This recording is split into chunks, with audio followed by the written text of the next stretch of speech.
And you are live. Great. Good evening, everyone, and welcome to the May 31st meeting of the Annapolis Education Commission. My name is Janet Norman, and I'm the chair for this current school year. We have a number, we're going to whip through quickly and introduce our members and call roll.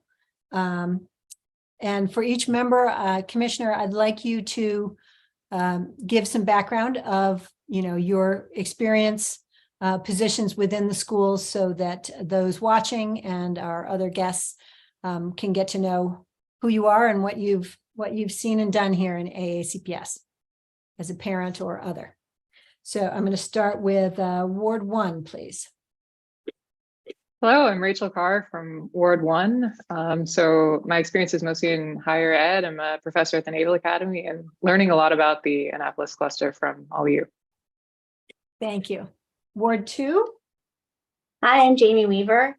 I have children at Germantown Elementary, and I used to teach for the county in the Infants and Toddlers program. I'm also an active member of the PTA and all school events. Thank you. Ward 3.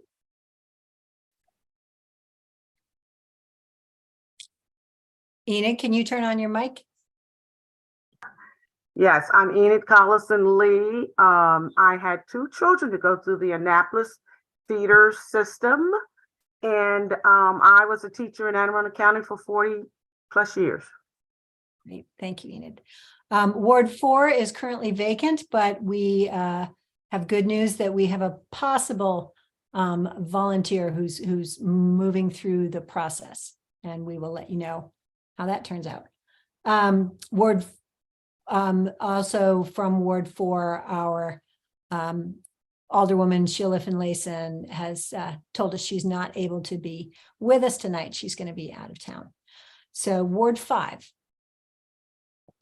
India Oaks, former student and current parent of our wonderful Annapolis Public Schools and former PTA president.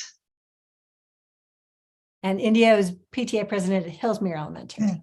Right. Thank you, India. Ward 6. Corey. Hello, my name is Corey Mackle, and I have 2 children in the Annapolis cluster, one who is at the amazing dance that you guys put together tonight. Yes. And yep, I'm just here to try to figure out how can we make the schools better. Excellent. Thank you, Corey. Ward 7, Laura. Oops, yes, Laura Booth, Ward 7. I have a student in 7th grade at Bates, and I am the parent of a 2021 grad, and I'm also the PTA president at Bates. Great, thank you. Ward 8 is Jess Packler, and she has an excused absence because of the wonderful Annapolis Middle School dance that's being held on the Harbor Queen, or one of the boats, tonight in this very nice weather. So we wish them all a good journey. And then now our at-large members. I'm Odessa. Can't hear you. You need to turn your mic on, please. I apologize. Good evening, everyone. Mother of 4, but 3 graduated from Annapolis High School. And I'm also a retired permanent substitute teacher at Annapolis High School for almost 20 years. Great. Thank you, Odessa. Grace Matthews. Is Grace with us tonight? Okay. I don't see that Grace has joined us. Another at-large member pending, who's currently non-voting, Pam. Hi, I'm Pam Bukowski. I have 6 children who attended school in the Annapolis feeder system. The youngest graduated in 2010. I've been part of this commission since it was a committee in 2005, and I've also been active in PTAs. I'm a retired speech language pathologist from the county. Great. Thank you, Pam. And I'm the 4th at-large member. So I'm a parent of 2018 and 2021 graduates of Annapolis High. I was the PTA president of Annapolis High in 20 to 21. and science chair at Hillsmere Elementary, Annapolis Middle, PTA member, and strong proponent of the Annapolis. I've been on the Education Commission for about 10, 12 years. Not as long as Pam, but long enough to learn a few good things here. And Janet, we should congratulate Pam on her election as the vice president for our county PTA. So not only working with local PTAs, but also at the county level. So thank you, Pam. Yes, I was going to mention that. Thank you. Congratulations, Pam. Mhm. Oh, thanks. Thank you for serving, Pam, because that, if you haven't met or known about the Anne Arundel County Council of PTAs, they are a great umbrella organization speaking for everybody. So thank you for that service, Pam. You're welcome. Okay. So we're going to roll. We're going to do introductions of our other. Yes, Enid? Just got a text from Grace. She says she's having problems getting on. Okay, Mark, is there anybody? I don't see anyone trying to come on. So if she has the current link, I can try resending it to her. Thank you. Thank you, Mark. Okay. And we have two attendees with us. If they could introduce themselves, I'll start with Rami. Hi, everybody. I've got goosebumps. I was just something about hearing about everybody's involvement in the school over so many years and, in so many different ways. It's fantastic. I am a teacher at Annapolis High School for the last 4 years and a parent of Anne Arundel County students who are the youngest of whom just turned 20 this weekend. And one of the founders of New Village Academy Public Charter School. Thank you, Rami. William? Hello, everyone. William Rao, representing the mayor's office, and I'm excited to be here. It's been a while since I've been at commission meeting, and look forward to learning some things and also hopefully get an opportunity to announce and share our internship program with you all. Definitely. We have the flyer for that in our presentation. So thank you. Awesome. Good job distributing. So great. So I'm, and Dr. Joanna Tobin is going to be joining us shortly, but she has very limited time tonight. So we will get to her. First order, if we need to officially revise the agenda because the agenda posted on the city's website did not have the presentation from Ms. Pittman and other things we were managed to cobble together at the last minute. So I make a motion that the newly distributed agenda that I sent to you today be the agenda for tonight. I second. Any discussion? Anything additional on the agenda that you needed to see? Okay, hearing no discussion, I'll vote aye to adopt the agenda. Aye. Aye. So moved, agenda is adopted. We have to approve two sets of minutes. We have the February 22nd and the April 26th minutes that have been distributed. And thank you, Pam Bukowski, our secretary, for taking such detailed notes. I sent them out to other people, just Rami and William, just so you could get a sense of the range of topics if you ever wanted to take a look at what we've discussed in prior meetings. So I'd like to make a motion that then I'm going to ask for revisions or discussion. I'd like to make a motion that we approve the minutes of February 22nd and April 26th. Anyone to second that motion? Second. I'll second. Okay, Jamie second.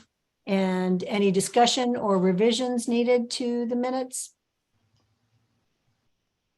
Okay. Hearing none, we will vote to adopt the minutes. All in favor of adopting, please say aye or raise your hand. Aye. Okay. Minutes are approved and adopted. Thank you. Next on our schedule, we're 2 minutes ahead of time. Dr. Joanna Tobin is going to come on to give her update. But if you can look for her joining us, Mark. But while we wait for that, I will give you an update from our regional superintendent, Ms. Jolyn Davis, who's not able to be with us tonight because of the many graduations going on from now through beginning of June. But she sent highlights of what is changing. On attendance, she says schools are still working on their attendance interventions in partnership with a consultant called Attendance Works, and will continue those efforts over the summer into the next school year. Every school in Annapolis has a school improvement plan goal around increasing the number of students who are not chronically absent. And in the last 2 weeks of school, the schools are focused on students who already have like 15 to 17 absences, because the magic number where one is deemed chronically absent is 18 absences, or 10% of the documented school days. So the schools are trying to work with families not to have them reach 18 absences. I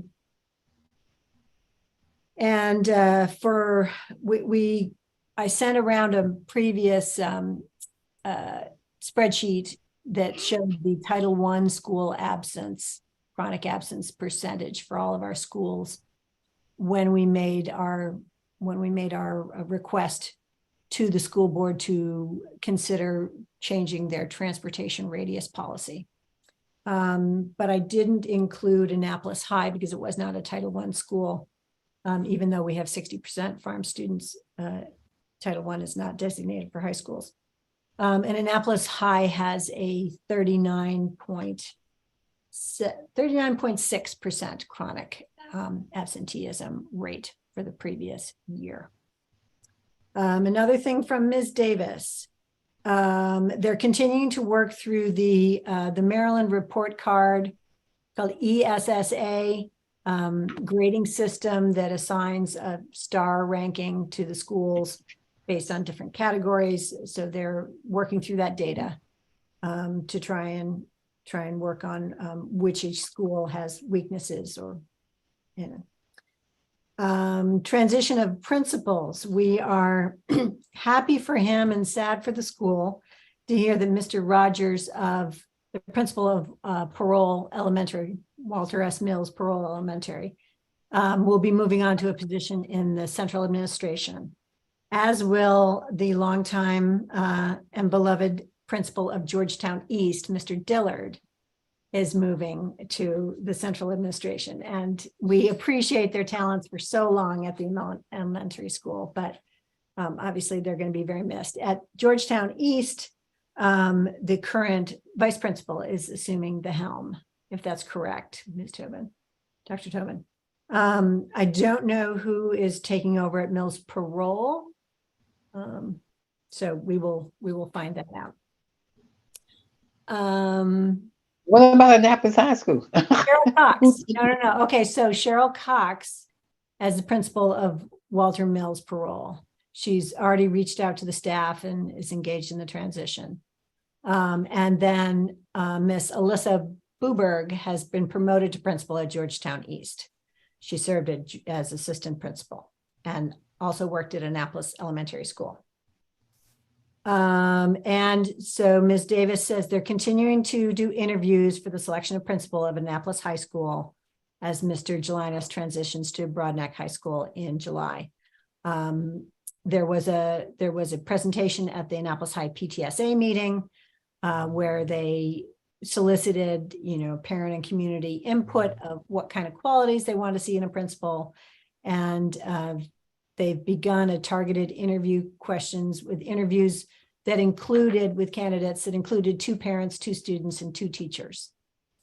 So we're all waiting to see who will be at the helm of Annapolis High, and we wish to do everything we can to support them. Okay. Dr. Tobin has joined us, so we so appreciate her time. And we're going to turn over the floor to her for any policy updates and other information. Good evening, everyone. Sorry, I've been running all day, so I'm a little I hope my thoughts find a way to congeal here. But in any case, it's good to see everyone. So a couple of things with regard, obviously, the process is continuing for the principal search, as you've already seen at Annapolis High. Dr. Bedell does things a little differently than have been done in the past. It is, however, ultimately the superintendent's decision on principals, and that's one of the most important things.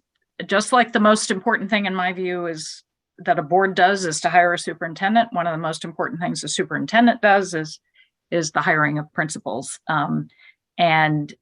So part of our job and Dr. Bedell's job is he recognizes that he's ultimately the one being held accountable for the outcomes that result from the principal hires he makes. So he takes this very seriously. And of course, he has a very strong track record in his previous districts, because not only in Kansas City, but he was the deputy superintendent in Baltimore County, overseeing all of their high schools. And so he hired many principals and has done in his time, and of course has been a principal of a number of schools. So I think he's moving forward with this in all the ways that we would expect a good superintendent to do. I will also say that, on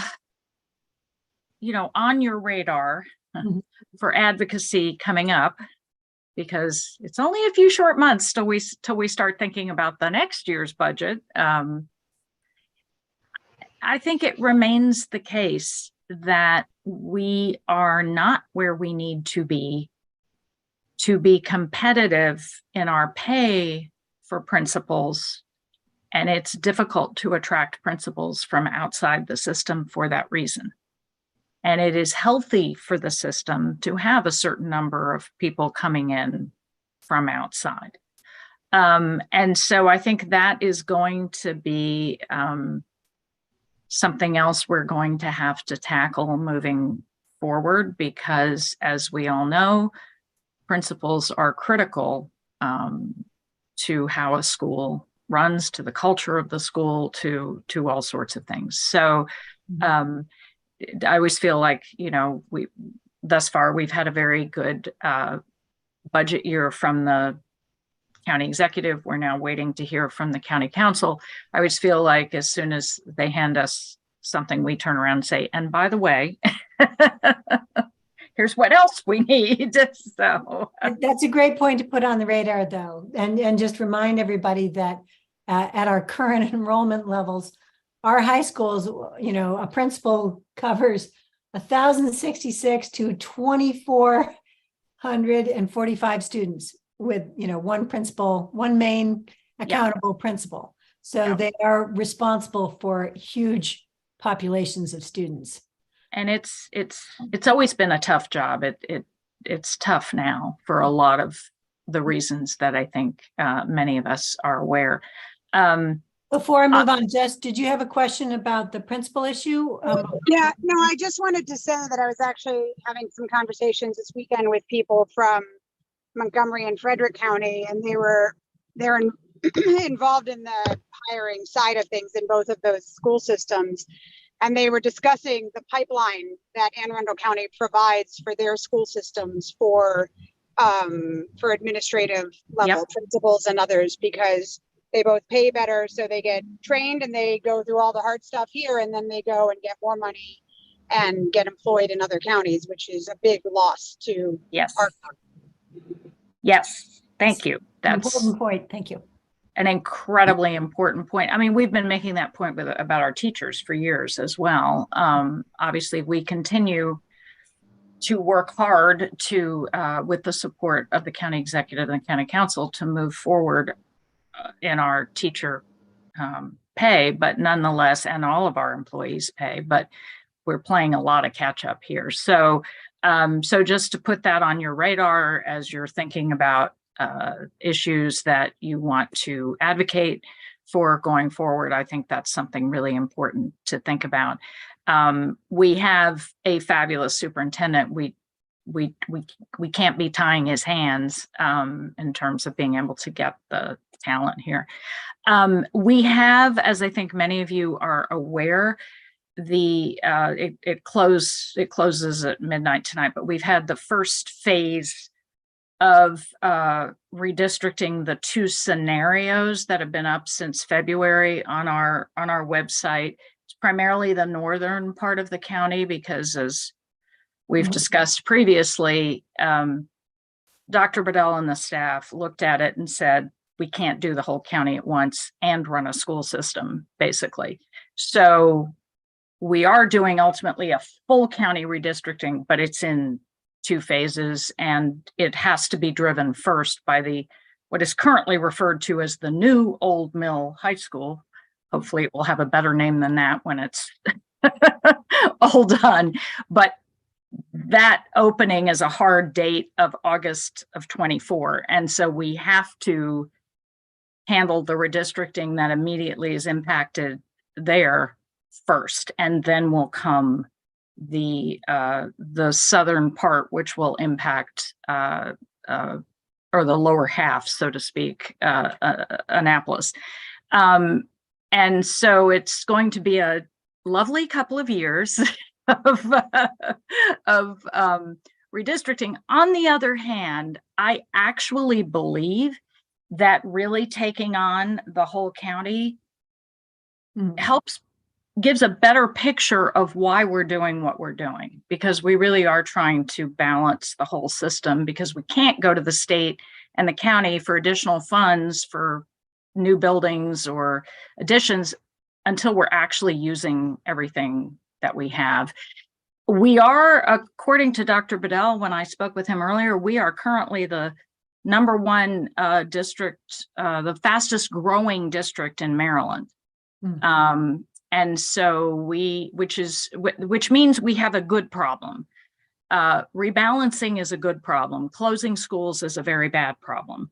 And so we're not facing closing schools, which is, believe me, not something anybody wants to have to do.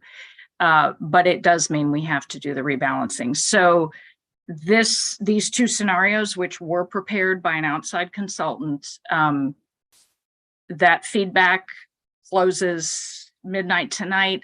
As of about 3 weeks ago, they had received 25,000 comments.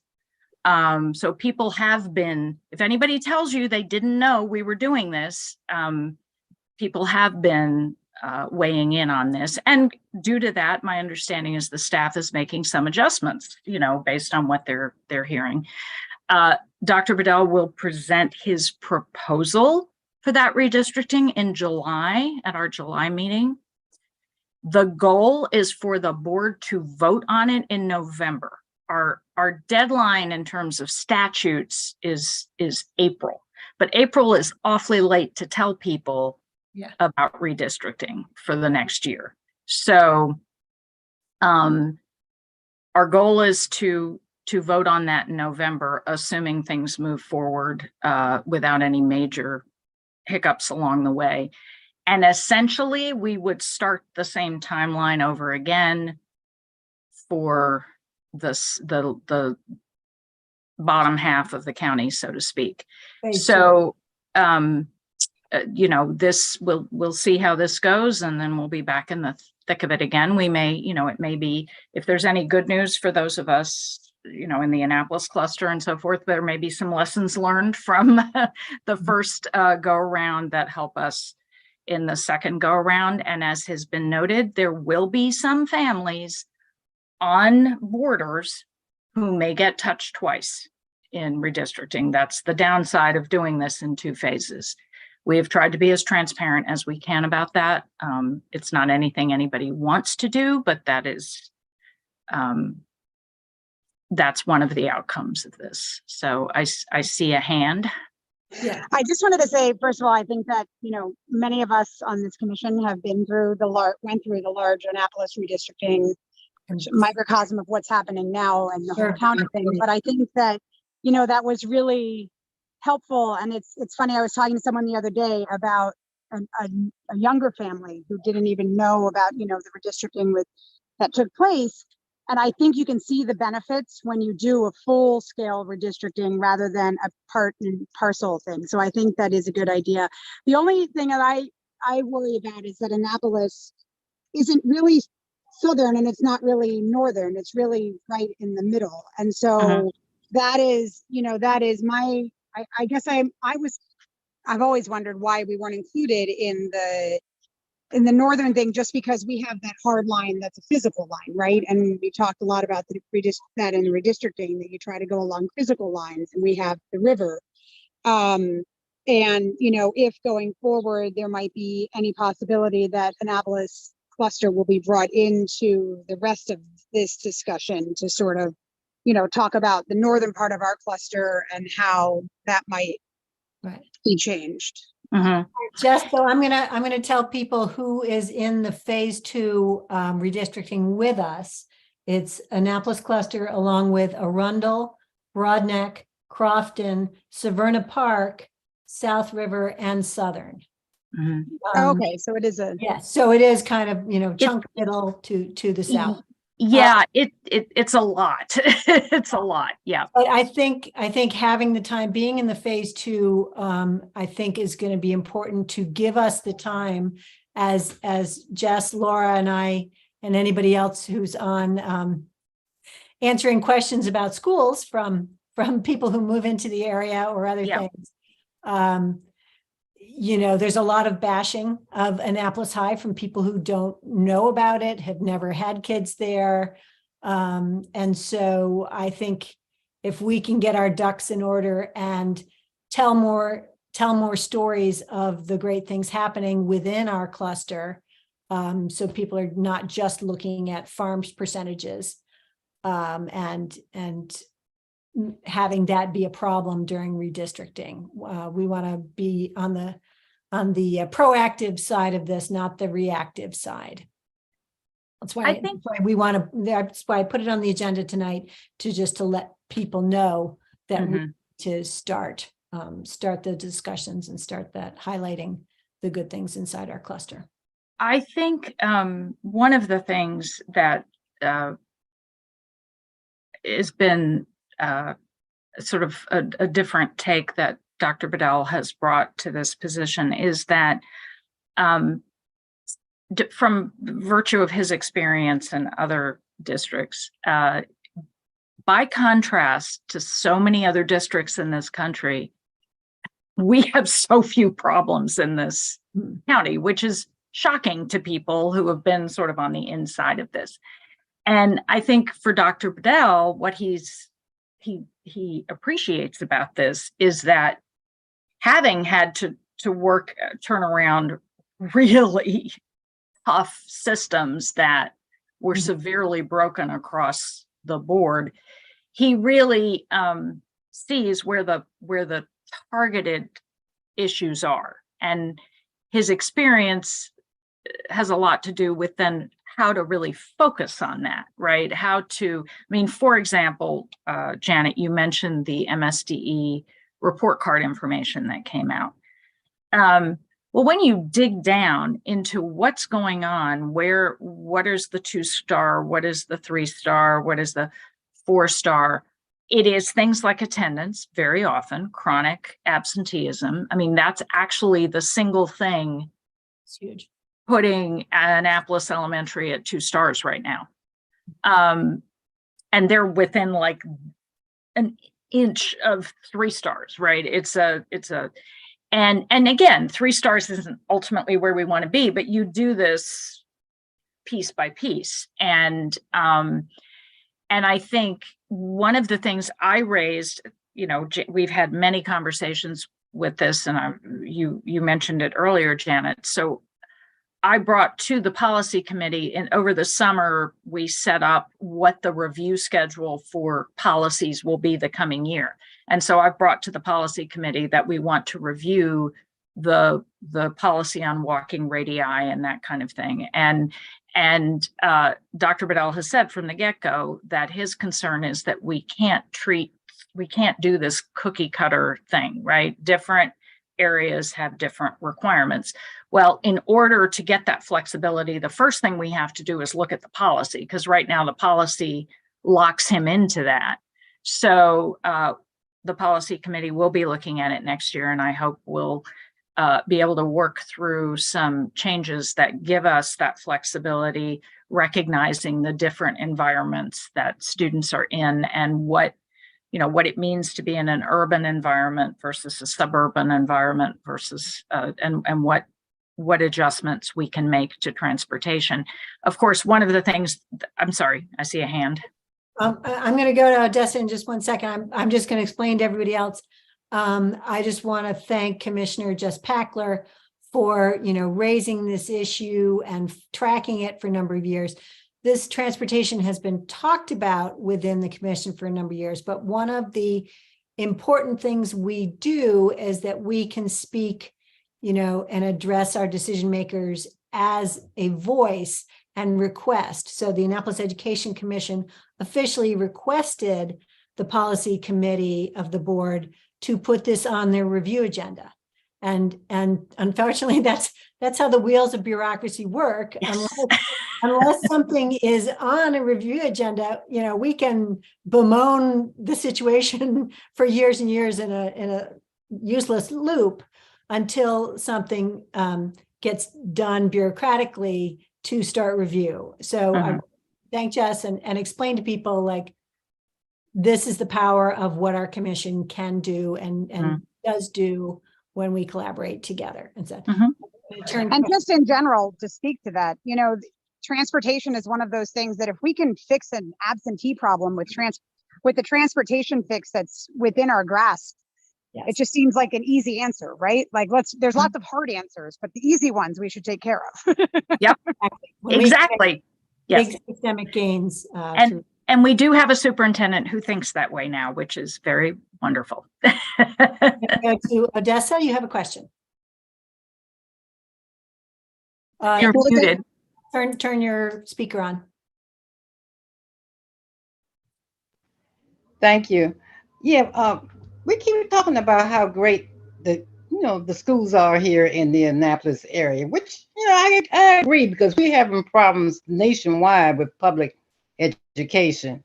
But like I say, I had 3 kids that graduated from Annapolis High, and they, I had to deal with a lot of racism, and I'm still seeing a lot of problems with our Black kids, and I'm thinking that there's a lot.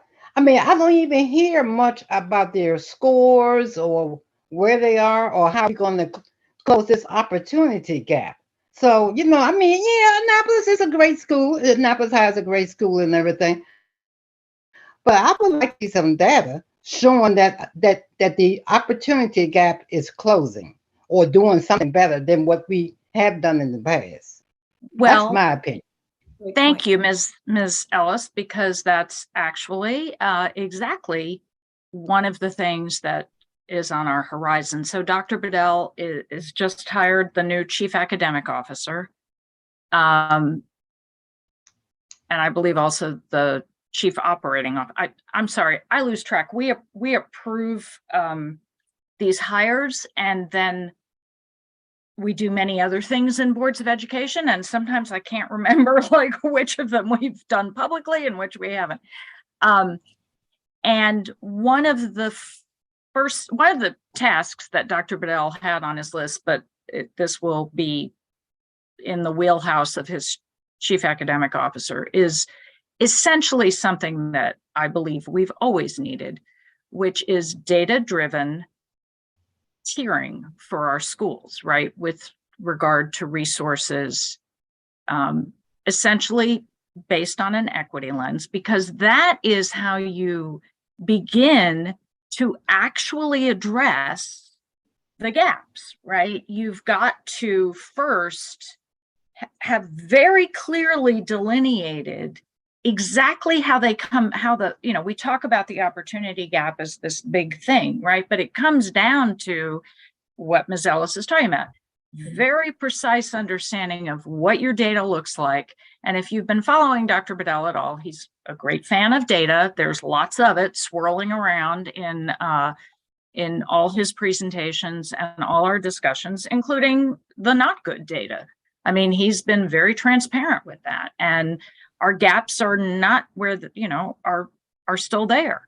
But there has to be at first a set of action. You can't just talk about those gaps. You have to actually have an action plan, data based on what you're going to do, so that, for example, the longtime concern that we've all had about a social worker, an additional social worker at Annapolis High. Well, previous answers have been something like, well, you have as many as this school You over have more here. than others. You have more than others. And in some cases more. Well, if we talk about an equity lens and we talk about closing opportunity gaps, that's not a sufficient answer at all. The answer has to be based on what the need is, and are the resources going where the need is, and then are you monitoring and measuring the results?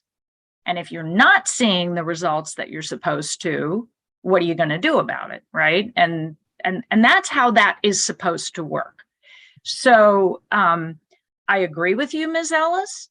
I think my own view is we have leadership now that understands that and also knows how to address it, because that's, the superintendent is ultimately, in some ways, the chief coach for the whole system, right? If the superintendent doesn't really understand how you go about these things, or how you get the right people who know how to go about these things, you're not going to make a lot of progress.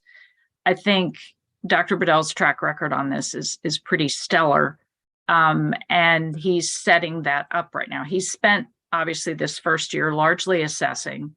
He's also hired his his chief of staff, which I still can't believe he made it through this year without a chief of staff. But that is a critical person, because that allows Dr. Bedell to be out of the central office most of the time and have somebody who's really ensuring that everything that gets to him, that should get to him, everybody's doing what they need to do, issues are addressed, all of those things. So that also begins in July.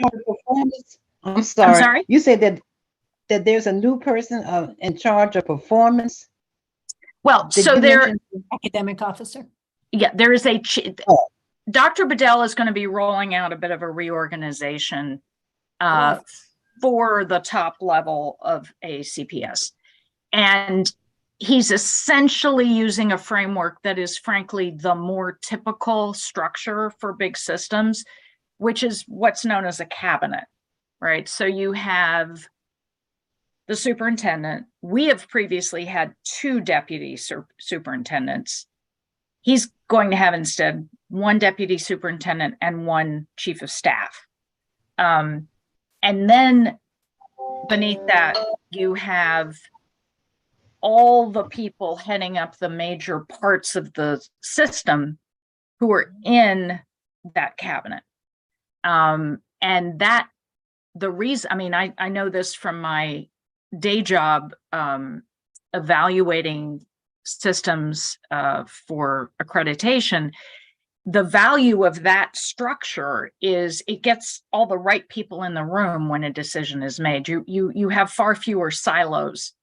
And so that's how he, I believe his system was structured in Kansas City, and that's likely what he's doing here. So, all of that's a lot of sort of organizational talk, but that's what you really have. Those are the big shifts you have to make to begin to actually see the results that Ms. Ellis is talking about, where you can make sure that the superintendent, the board's vision as executed by the superintendent through his vision, is actually communicated into every single decision that is made, and you don't end up with sort of these little bailiwicks in different corners. So it's a big process, but that that is forthcoming over the summer. And Dr. Tobin, most- I yes. just want to acknowledge a few more people who've popped on to join us. So we have at-large Commissioner Grace Matthews, we have Ward 8 Commissioner Jessica Packler, and we have City Council Alderman Dewan Gay. So if any of you have want to ask a question before Dr. Tobin has to leave us shortly, just raise your hand, and so we can get you involved. Great, wanted to do that. There's one last thing I just want to Alderman- mention. Alderman Gay, do you have a question? There he is. I do. Thank you so much for hosting this as well, and greatly appreciate all the work that you're all doing. I have concerns just about the redistricting. I am not an expert on it. I was in school probably the last time they redistricted, and so, but I do remember, vividly there being concerns about particularly communities in Annapolis, minority communities, being swapped or moved outside of schools that feed directly to Annapolis High School. Can you comment on that at all? I know it's very early in the process, and I know it's a completely different ball game with a new superintendent and new staff involved. But what plan of action is in place to be able to communicate to some of our communities, and particularly in my ward, like Robinwood, Eastport Terrace, and Harbor House, and making sure parents are aware of what's about to take place? Well, so I was saying earlier, we're in the first phase, which really does not include Annapolis right now. Annapolis is going to be in the second phase, which will start next year. It says comments would be accepted until May 31st, 2025. So is there a pause of a year? Well, there is a pause while we start the year, and then in the following, so we open the first phase fall of 24. Yeah. And then we probably will go, the comment stuff, if it follows this calendar, will go up somewhere in early February through May of 25. And then, so just to give you sort of a broad. And so then it would be implemented in August 2026. Exactly. Exactly. Exactly. Because you have to have that year in between while you're doing the process, right? So, but to answer Alderman Gay's question, I mean, look, this is going to be tough because this really is about rebalancing the use of our facilities, right? So we have a bunch of empty seats in South River. We do. And we are busting at the seams at Annapolis High. Now, there will be people who will say, well, just move a magnet program out of Annapolis High. I am concerned about that because those magnet programs are a huge resource for our communities in Annapolis, right? Who then don't have to, as our magnets currently work, get to a consolidated bus stop and get that transportation. So it's a really tough balancing act that we're going to have to do to figure out what are the best ways. Now, historically, gosh, decades ago, Walter S. Mills Parole was districted down to South River. I'm not, honestly, I don't know. I haven't seen the potential scenarios because the first step in this is for a consultant who comes from the outside to look at the system purely from a sort of functional perspective of people who do this all over the country all the time and give us a couple of scenarios. But what it's going to look like at the end of the day is going to depend on a whole lot of factors, quite frankly. And we're going to have to walk through that. Now, we will continue to be, and I think Dr. Bedell in general is focused on being as transparent as we possibly can be. And I think he did obviously his 16 listening and learning tours this past fall and winter. We're not going to do 16 this fall, but I think we have in our minds at least one for each district where the superintendent and the board member for that district go. And it's a check-in. It's an annual opportunity to have the community come and to share with us their thoughts. And I want to see that as a regular thing every year going forward, not just with regard to redistricting, but so that we can hear from the communities about what is important to them. Dr. or what's Tobin, is it going to be unlike previous redistricting where there were parent committees that helped like review the data being distributed and made comments that a number of us commissioners were on before? Yeah, that is a detail. I haven't, I've seen so much of this literature sort of looking at the broad schedule. I can't remember exactly how that's going to work. I mean, there usually are committees of some kind, but I can't remember where we left it. So I'll have to get back to you on that. There always is obviously some kind of community structure for making sure that there's input. But we are committed as best we can, frankly, to rectify some of the historic inequities that we have in this county. We are committed to redistricting that really is as focused as possible on making sure that we are balancing the use of our facilities, that we don't have, you know, I've heard from someone, I think in Pasadena, who was upset about one elementary school being redistricted into their cluster, or her community going into another cluster, and said, well, we've been here longest, therefore we should stay in our cluster. You know, those are not the considerations. The considerations have to be, how are we going to work out the best use of all the facilities that we have? Because we're doing our job. It shouldn't matter. Your school should be good wherever you are. Mm-hmm.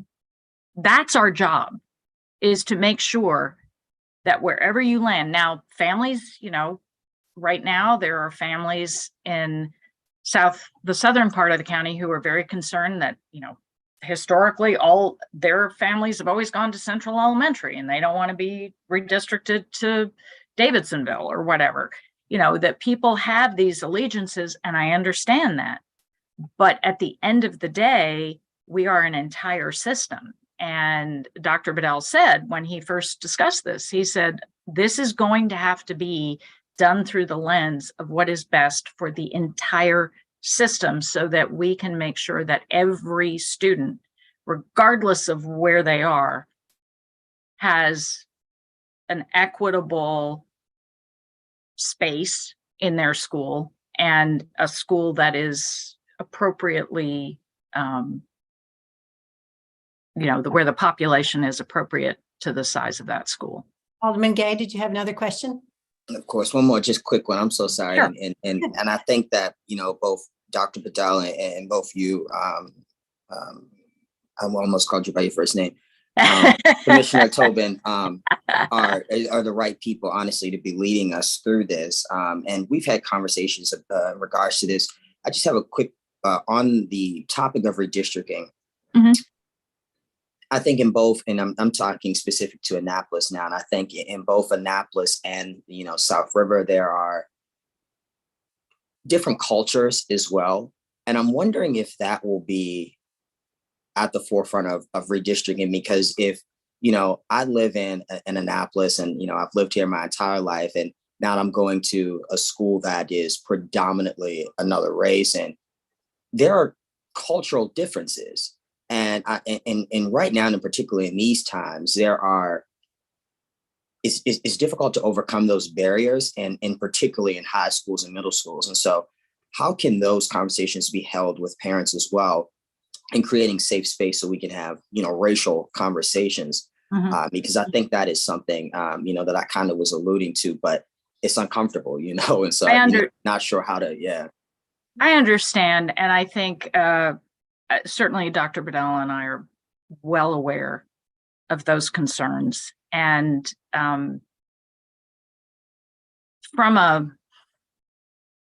theoretically, one of our problems, I think, that we've encountered in this county is these sort of the ways people have been kind of shut off from one another. In some sense, I mean, part of what's wonderful about Annapolis High to me is precisely the kind of diversity that it has. And they're really, it doesn't have a single majority, right? Not overwhelmingly in any case. And I think that's of huge value. It's a painful process to shift some folks into other parts of what may seem like a very different place. And we are going to have those conversations, but I think nobody has any greater right to belonging anywhere than anyone else in this county. And that has to be our guiding principle in all of our schools. Nobody owns, for good or for bad, a particular school. And I think it's unfortunate that, and I'm not talking about Annapolis now, other parts of the county, there is that sort of sense. And I think this is something that we're going to have to be able to have conversations about, but it's also something we have to confront. And one of the reasons for doing the redistricting of the entire county, quite frankly, is that we've known we had to tackle some of this for a very long time, and nobody really wanted. I think for a long time, it was just so overwhelming that nobody really could see their way to doing that. We are now, and there are many of these issues that are going to come up. And as I've told you, Alderman Gay, I'm happy to come to any community meetings that you have, or anyone else, either on the city council or in any other setting, to talk about this and to hear what people have to say.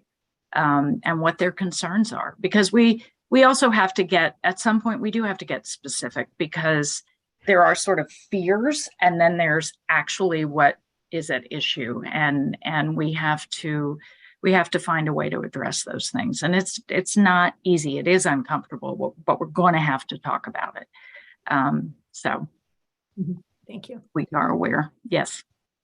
Did any other commissioners have questions you wanted to ask Dr. Tobin before she has to leave us shortly? I have one quick thing I want to mention before I have to fly. Some of you may be aware that we have a policy before us regarding the display of flags, and it has caused some controversy. I mentioned this on the dais. I'm just going to say it again because I realized there was confusion. There were a lot of questions about how this policy came out of the policy committee to the board. Our committees do not function in the same way that the General Assembly policy of committees do. So our committees do not hold committee public hearings on things like policy. The only way for a policy to receive public input and public comment is for it to be voted out of the committee to the full board. And usually the only reason a policy would not be voted out is there's a legal problem with it or something like that. This passed legal review and it was brought to the board. It was brought by a board member, which is one of the ways policy comes before the policy committee. It was exactly the same way that the policy we passed in 21 LGBTQ plus student protection policy, that too was brought by a board member. However, it was on first reader at our meeting last week, which means it now is up for 30 days of public comment, which ends June 24th. And if you go on the ACPS website, go to the board page and go to the policy committee tab on that page, it'll take you to public comment on policy and you'll see where you can submit your comments. So I would urge anybody who feels strongly about this one way or the other to submit your comments. It will come back to us on second reader on June 26th. At that time, there may be amendments. If they are substantive amendments, it will actually go out for another 30 days before coming back to us. If there are not substantive amendments, if there's only some technical edits or no amendments, it'll go out for 2 weeks and then come back for the third reader, which is the time at which a policy is voted on by the board. So I just wanted to have everybody understand what that process is and what the timeline looks like. And I see a hand.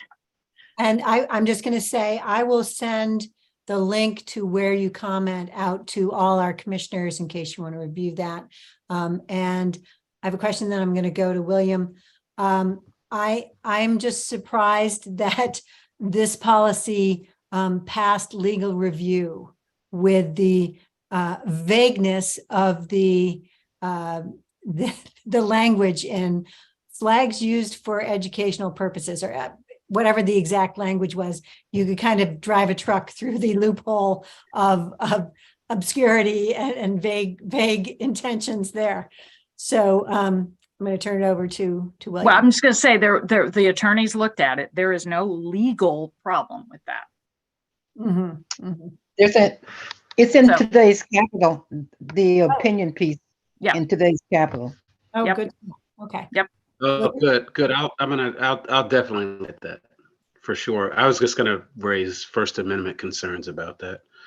But obviously if there's been legal oversight, then, because they're saying flags can only be flown if they're school sponsored. Is that kind of what it is, or? I mean, as Janet said, It's vague. it's vague. Okay. And the decision making is vague, and other things are vague on how the policy would be. And, that's the purpose. I mean, that's one of the important things about public comment, right? When you see those issues with a policy, you need to say something about it. And you also need to say if you have concerns about it. It's our job to take all that in. I stated the other night, my goal with all of our policies is to ensure that whatever we end up with ensures that every single student in our school, in every one of our schools, feels that they belong. So we go to Laura for I just made the comment on that, but the kind of restrictive aspect of, well, just a reminder, and this isn't the forum for this at all, but sure. My experience is even when law offices and law departments rule that something's okay, doesn't necessarily mean that it's right or that it passes constitutional muster. So I'll do more reading on that myself, but I happen to live with someone who sues, who kind of, with the ACLU, they kind of sue, school districts and governments all the time over exactly this.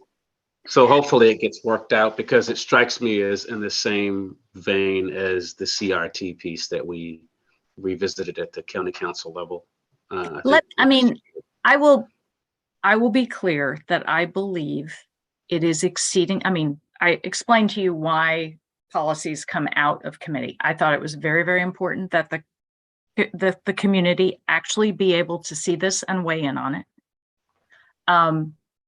I think I know where the community stands on this, but I think it's important to see where the community stands on this and to be clear once and for all where the community stands on this. So there can be no question. Because at the end of the day, that's the most important thing. And I think to your point, Mr. Roll, the fact is that a legal review is the minimum, right? It's not just because it passes legal muster in the initial review doesn't make it good policy, right?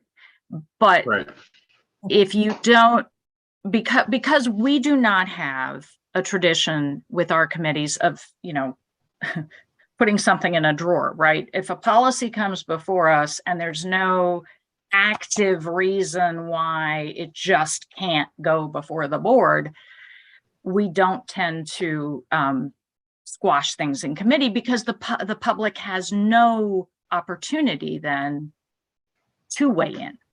Right. So it does call on the public in this case to make their voices heard. But I think that's important. I'm going to go to very, very quick questions from Laura, India, and Jess. Very quick, please. Thanks. I just wanted to clarify on this policy. It's basically only trying to dictate what teachers display in their rooms, correct? Like it has, is there any bearing on if a kid has a flag pin or something on their, yeah. So it's really, so the students would still have the ability to wear like a shirt with a pride flag on it, or yeah, like you that. can't. So really what we're doing is we're just dictating to our teachers. I will just tell you my 13-year-old's comment on that was she kind of looked at me for a second and she said, well, what are the foreign language teachers going to do? She says, that's what they decorate with. Yeah. Yep. So, yeah. All right, I'm moving to India. Thank you.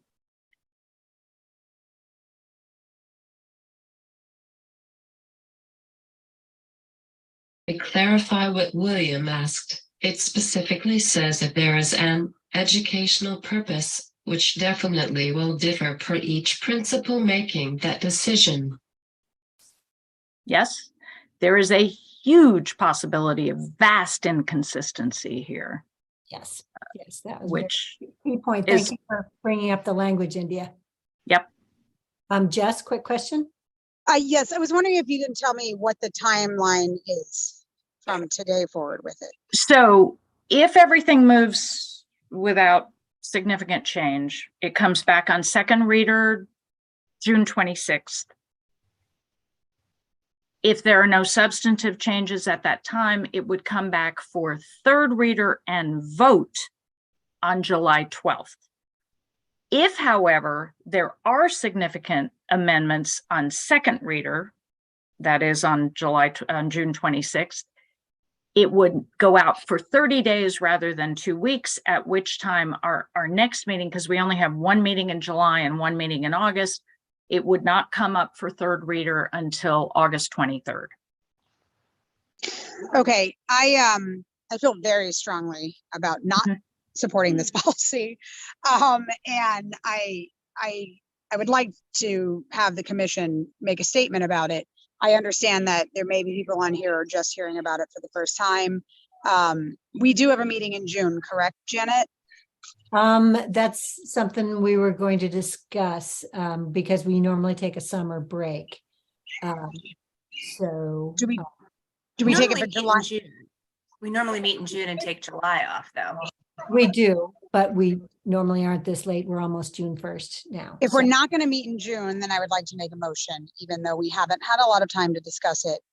So if we do meet in June, it would be the 28th, which is a Wednesday, and I believe the second reader meeting would be Joanna just said the 26th on Monday. Okay, so I would like to make a motion that the Annapolis Education Commission is not in support of this policy. I don't have the policy number in front of me, so. It's IS. Policy IS. The Annapolis Education Commission is not in support of policy IS. Okay. It's technically policy IS, display of flags for the I would like to make a motion that the Annapolis Education Commission is not in support of policy IS, display of flags. Yep. Okay, is there a second for the motion? Laura Booth is the second. Okay, I saw your hand, Jamie. Any discussion before we vote on the motion? Can we? I see a hand. First, I'm going to go to Corey. Corey, would you folks, I'm afraid I have to go. Okay. This is obviously something you all can, and I will look forward to hearing whatever your decision is. Thank you for your time, and you know where to find me if you have additional questions. Email me, or call me or whatever. Thank we you. will Thank talk. you. Time, Dr. Thank Miller. you. Good night, everyone. Good night. So I'm going to go first to Corey and then to Enid. And William, do you still have your hand up or is that a remnant? No, I just don't follow rules. I'm gonna lower my hand now. Okay. Sorry. That's okay. Corey, Oh, I was in agreement with Jess. I'm in agreement with her. okay, great. Thank you. Enid, did you want to make a discussion point? Yes, I mean, does everybody have a clear understanding of it? Is there something we could go to real quick? I mean, I've heard bits and pieces about it, but it's the first time I heard tonight that it was only applicable to teachers. And I feel like to just not have the time to read and really look at it, and we're being asked to vote, Right. it's kind of fast, and I don't feel prepared to do that. It is, and I do agree with that not all members have seen the motion or heard about the full extent of that. And I agree. That's why, that's why I was discussing whether or not to bring it up for a motion now, but given that if we don't have a meeting, we might miss the chance to speak on it. And I think it is really important.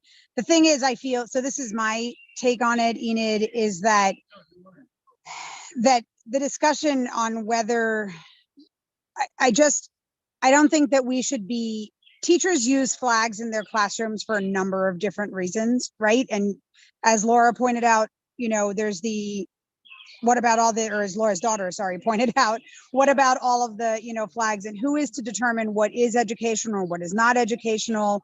I think that this policy, as it written and as it was brought forth, and the reason it was brought forth is really to stifle certain communities, and it doesn't allow for any sort of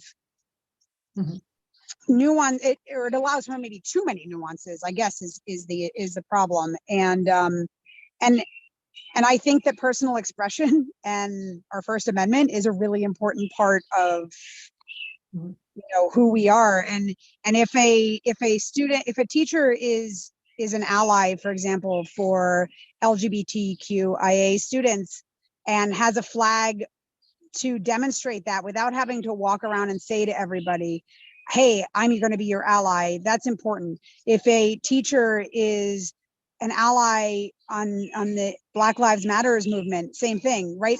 Or whatever. Okay, Jess.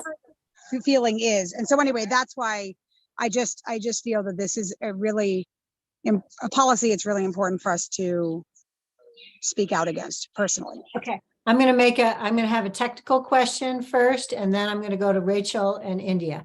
So I have a technical question for William, if you happen to know, or Mark, if you happen to know.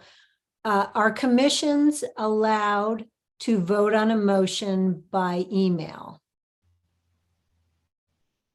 That may be a question for Mark. I'm not. I have no idea. Yeah, I've never experienced that. Because we've You moved. mean like an absentia or? I know PTAs have been allowed in their bylaws to vote on things by email for the officers to vote and make a joint statement and things like that. Janet? Yes, I have the policy. I found the policy. Would you like me to share my screen so that everyone has an opportunity to read it? It's only about a page. That would be great. You pull that up and I'm going to go to Rachel's comment. Yeah, just a question about the history of this commission for people who've been on it longer. Have there been previous examples of the commission making a motion about a policy that's before the school board? That I just curious. I don't think that's happened before in my time. Yes. Yes, we have made motions about school policies under review, and we requested the policy on transportation to go under review, and we have. I guess the transportation policy is sort of an example, and so like there's a clear way for that to get communicated and shared. We have spoken as a unified board previously, and we've made motions to advocate to the county council for the funding of a social worker position at Annapolis High, and other specific issues that we Also redistricting, all sorts of things. It's actually part of our charter that we are supposed to comment on. advise AACPS and the city council.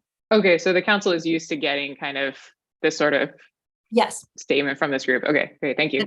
And in this case, it would go, typically what we do is we communicate, so we would send a letter. So we would draft a letter with the policy and our motion and the date that the motion passed and send it in this situation to the school board, so that they are aware that this is the position that our organization has chosen to take on, whatever the issue is at play. Okay, thank you. Yeah, that makes sense. Yeah, thank you, Rachel. Laura, you're going to pull that up in India. I'm going to turn it to you. The policy is for display of flags on any AACPS property, so it is directed to staff from such use, but under the law in other jurisdictions that pass similar policies. Students do have rights under the Supreme Court rulings from the Vietnam War era. Great, thank you, India. And also the Supreme Court ruled in a case in Boston that when this though not exactly the exact same, it ruled that the governmental entity was surreptitiously regulating private free speech. Yes. So for me, that's the First Amendment part is the private, there's the free speech part. Sorry to jump in. Sure. So if you can read, I'll read it out loud if it's difficult to see. The display of the Maryland state flag, Anne Arundel County flag, and Annapolis city flag are encouraged wherever appropriate and practical. Laura, can you scroll down a little bit? So other way. Yeah. The display of flags other than the American flag, Maryland flag, Anne Arundel County flag, and Annapolis city flag shall be limited to flags with a bona fide. This is the catcher where we're talking about the vagueness or arbitrary and capricious, potentially with a variance from principle to principle. And so limited to flags with a bona fide educational purpose. And who decides that? A school principal or the principal's designee shall determine what constitutes a bona fide educational purpose for the display of a flag. So that's some of the crux of what the thing. So a U.S. Naval Academy flag would not be allowed under this purpose unless, that particular principal thinks it's an educational purpose. Or any college flag. I think college about flag, walking around. any other country's flag, any other things. Right. I think about walking around Annapolis Middle School, and one of the great things is seeing all of the different college flags that are hung in each of the classrooms, so that the kids can talk about where colleges are, what college is, and so we have a short amount of time, and I want to give time to our speaker. I'm going to go to Alderman Gay. I'm going to go to Mr. Rowell. I'm going to go to Enid. India, if you still have your hand up, or if you've already spoken, I'm not sure. I just wanted to quickly say, I pulled in reference to your question about commissions on voting. I pulled up the code and it doesn't specify, but I shot a message to the city attorney to just see if he can quickly she could quickly clarify. All right. Thank you, Alderman Gay. Mr. Rowell? So my comment is really quick. So in reading this, there's something that jumps out to me in its languaging on except for flags that promote national, state, and local government pride. It feels a little bit like this it feels like this backdooring of telling and saying, it's a message, right, that's being sent. It's subtle, but the word, unless it, deals with that pride part, but that assumes that all people, all, ethnicities, all inclinations, all genders or whatever, feel a sense of pride only from those specific things. And to me, that's kind of like as if those other flags somehow take away from this galvanizing sense of representation by multiple people that are students. So anyway, I just wanted to throw that in there. Having sat and testified for, again, the CRT stuff, it was very subtle words that were used, and you have to pay attention to those little pieces in there, because had they left it out, you could say, oh, that makes sense. We want to have local flags and flags. But that part, to me, I just wanted to throw that out there for people to possibly pay attention to, because it's telling us what we should take pride in. Good spotting on that word. I'm going to move to Enid next. Yes, I see what you're saying, Will, and I totally agree about that and First Amendment. But I think, was it the purpose of this, like, to kind of protect those, and like if a school wanted to display the Confederate flag that might be threatening to a certain sector of people? Was this kind of like a safety net thrown out for that? And I understand what you're saying about government pride. It could actually say local pride. But I think the intent was one thing, but I agree with you that the way it's worded could mean another. But am I correct in thinking that that was the purpose of this? No, we don't know the intent. We don't know the intent of who promoted this and who, and then despite the one intent of the person who might have submitted this for review, then the other unintended intents will multiply. And so we can't assume or guess intent. India, This is coming from Moms for Liberty groups. Okay. Say that again. This is coming from Moms for Liberty groups. Okay. So I'm gonna cut off our discussion, I think, on I'm gonna have to limit our discussion on the content of this. And I'd like to see if people feel ready to vote on the motion in front of us. If anyone wants to discuss, not related to the content of the flags, but if they feel ready to vote on the motion. Otherwise, I'm going to thank you, Laura, for bringing that up. Is there anything below that that might be pertinent? I'm not sure. I'm just wondering because the superintendent is authorized to develop regulations to implement this policy. Okay, sorry. I thought maybe there was more. Good to ask. Good to ask. Yeah. Okay. If you can pull that off, Laura, then I can see everybody's things. Okay. India, do you have another point, or is that a remnant hand? The remnant hand. Okay.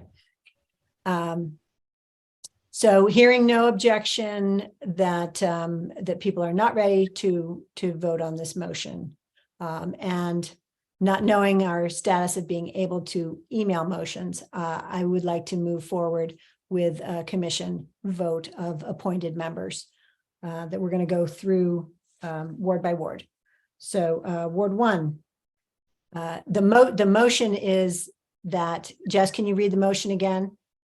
The Annapolis Education Commission does not support policy IS display of flags. So a commissioner vote of yes is for the motion of not supporting. A commissioner vote of no means we do not promote that motion. So Ward 1? Yes. I don't quite understand. I can clarify when we. Okay. Can it clarify, Odessa? What can I clarify? You say we're voting on. We're voting on the motion, the motion is the Annapolis Education Commission does not support the policy IS in front of the board. The policy is limiting flags in classrooms. Yes. Okay.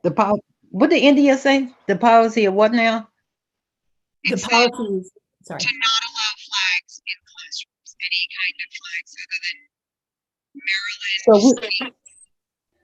So are you saying that the board is not promoting that policy of allowing or not allowing flags in the classroom? The board is trying to decide whether they are adopting or rejecting a proposed policy revision in front of them. And so they can adopt this policy or they can reject it. And we are promoting a motion that says, please reject this policy. That is the motion in front of this Education Commission. Okay, so I'm going to go to Ward 2, Jamie. Yes. Okay, Ward 3, Enid. Yes. Ward 4 is vacant. Ward 5, India. I already testified against this policy last week, so yes, I am voting yes on the motion.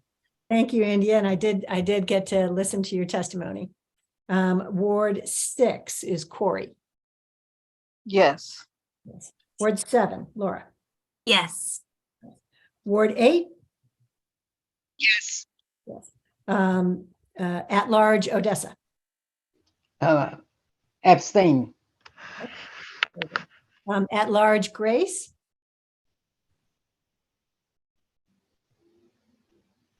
Okay. If Grace is not with us, I'm going to move forward. Pam is a non-voting at large, and I am an at large. Did you hear me? Grace. I'm sorry, Grace, we didn't hear you. Can you Okay, repeat? because I hadn't unmuted. Yes.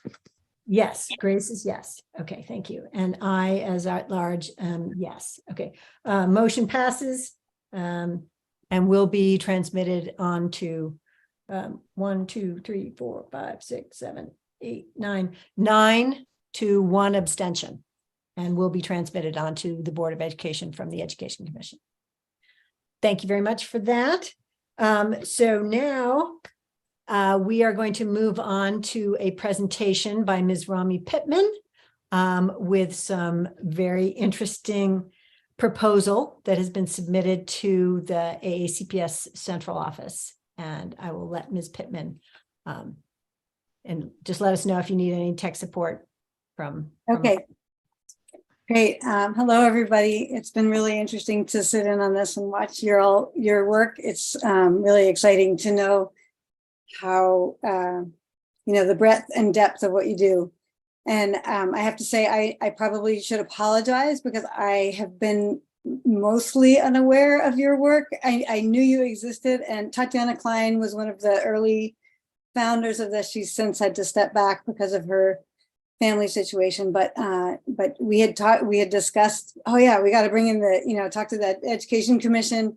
And then somehow in my head, the city council was sort of one and the same. I don't know.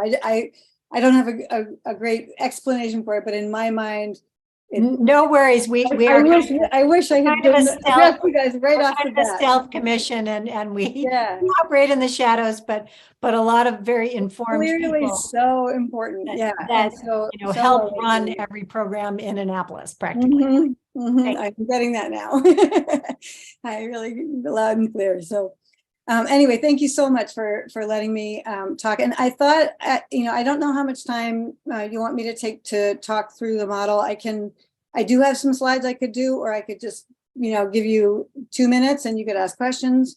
I can do the slides probably in 10. Sure. If you can move through, like 7 minutes, I just want to give our commissioners time to ask some questions for you. So absolutely. Kind of, conversant with the whys, but if you want to go on the logistics. Did I just share the wrong thing? Right. What are you seeing now? Are you seeing my slide? Yep, we're seeing your slides. Yep. Okay, great. There's something about the way it's presented. I don't see it, but that's okay. Oh, I can see it on my own screen, but good. So I would like to kind of start actually with with our mission and vision. Or a mission statement in particular, which I think can be the sort of vehicle through which I explain what we're up to in general. So just to give you the sort of background, we are proposing a 250 student charter high school, 9 to 12 for opening in September 24 or August 24. And so our mission is that New Village Academy ensures that every student is known, connected, empowered, and accountable, so they have the will and the skill to take charge of their own education and future, with the Annapolis community as their classroom. So what I thought would make sense here is just to sort of unpack this as a way to describe to you what we're up to. I think the word will maybe would sort of jump out at you, because that is kind of an unusual goal for a mission statement, that really one of the most important things that we're focused on is engagement. This is a little bit of data that I pulled without the magnet programs at Annapolis High School. And I take to heart, the desire to not do Annapolis High School bashing. I love Annapolis High. I think they're doing amazing work. And I think that this is typical data across the country for students who are not in special programs or in, I think there's a special thing that happens in a lot of the magnet programs, and even in things like ROTC and in sports, where students are sort of part of a smaller community within a large high school. But for the kids in the middle who are sort of not plugged into a particular program, the data looks like this. And so attendance data, 56% of farm students, and it's pretty much across the board that attendance, chronic absences are really high. Rami, can you, because I know the data is reported in two different ways and I've had to flip it. So Yeah. the school system reports students who are not chronically absent. So what is your attendance? What does attendance versus absence greater than 10% mean? So this is students who are chronically absent, who are missing more than 1 out of every 10 days. 10% of the year. So, more or less, 60%, 2/3 of students are chronically absent and failing multiple classes is the gist of this. I don't know that, I can share this data with you and we can dig into it. Right, later, right. But I think, and the data year you're coming from is also, is it the 2021, fall 2021 to school year, spring 2022 year, which is also kind of COVID. Really post-COVID, but it's not looking too different this year. Especially among, ninth graders, we're looking at about 60% of kids who are in danger of not making it to 10th grade right now. So it's, the data is not happy data, and it's not particular to Annapolis High School or to Anne Arundel County. It's across the board. And I think COVID does have a lot to do with it. It has, but it's been there for a long time. I've been in education 30 years, and the student disengagement in high school is an issue that's been there for a long time. And I think there's a lot. We could get into a huge conversation about why that is. But I think what I like to talk about is what I think a solution is, and I don't think it's the only solution, but something that I think would really bring something to the Annapolis area that is needed. So there's a lot of research on what gets students, not just students' motivation, any human being's motivation kind of pumping, going.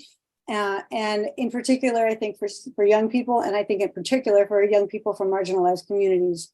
And those 4 things sort of on the left here, autonomy means having some sense of agency and self-control. Belonging, feeling connected and like you belong in a place. Mastery, meaning being able to really see your own growth and get satisfaction from your improving skills. And then purpose, a sense that you're doing something for a reason. And when those conditions are in place, people make remarkable decisions about how hard they want to work. And so that is the sort of premise behind that part of our school. And that's why we're so focused on will as an idea. And, that I, in my own experience, have seen that when you can kind of cultivate that sense of motivation in students, the results are magnificent, and when you can't, you're beating your head against the wall all the time, trying to get them to do things. I can share these slides with you. Yeah, that'd be great. Yeah. So the 2 models that we're drawing most directly from are big picture schools, big picture model. And 2 of their most important components are internships and having a really small size and an advisory. And I'll talk more about that, but they have had really remarkable results, especially, and not with students who are, with students who are across the board in terms of, and, often students who are from marginalized communities or low-income students. Building 21 lab schools, they have done some really amazing work around competency-based education, which is something that really everybody across the board is trying to figure out how to do, but to do it on a system-wide scale is incredibly difficult. And we're really entrenched with the Carnegie unit system, where you do your seat time for a semester, and that's how you get credit. But competency-based education really is seeking to shift that to, can you do the thing that we want you to be able to do. And they've done some remarkable work around that. So we're really drawing from them as well. So these 4 conditions, so in order to get to the will, we believe that these 4 conditions would really change, be a game changer for students. So feeling known, really being known. So students at Annapolis High School, and again, it's not just Annapolis High School, it's across the country, you know, having an administrator call down the hall to them to get to class who doesn't know their name and doesn't know how to track them down. You know, or even being in a class, and I'm a teacher at Annapolis High School. I have 170 students. It's really hard to have relationships with all of my kids. I have 250 students over the course of a year. So being known, being connected means, well, actually, let me just go to the next slide here since we have to short on time. So one of the ways we want to do this is to have a small scale school, to no more than 250 students, where everybody knows each other's names. And then to have a crew where one student and one teacher is with 14 students and they stay with that crew for 4 years. They do home visits with families and they know that student really well, and the parents know and trust that crew leader. We also want students to feel connected. So the ways that we do that are to make sure that they are really embedded in the community through, so community action projects are interdisciplinary projects that last for about 12 weeks. Where students are going deep into challenges, problems, issues, topics within the community to go deep into them and use them as the lever and the purpose for learning academic skills. And then we will have a really robust internship program where students, starting when they're ready in 9th grade, so sometime over the course of their 9th grade year, depending on the student, will spend a day a week a full day every week in internships. And growing into apprenticeships in later years, which I'll talk about. And then we want students to feel empowered. So if they are in the driver's seat of their education, if they are making decisions about what they want, and the staff of the school are serving the needs that's their students' goals instead of telling students what to do, it sort of turns the table on the dynamic where students, I think, often feel now like school is sort of being done to them instead of that they're doing their education.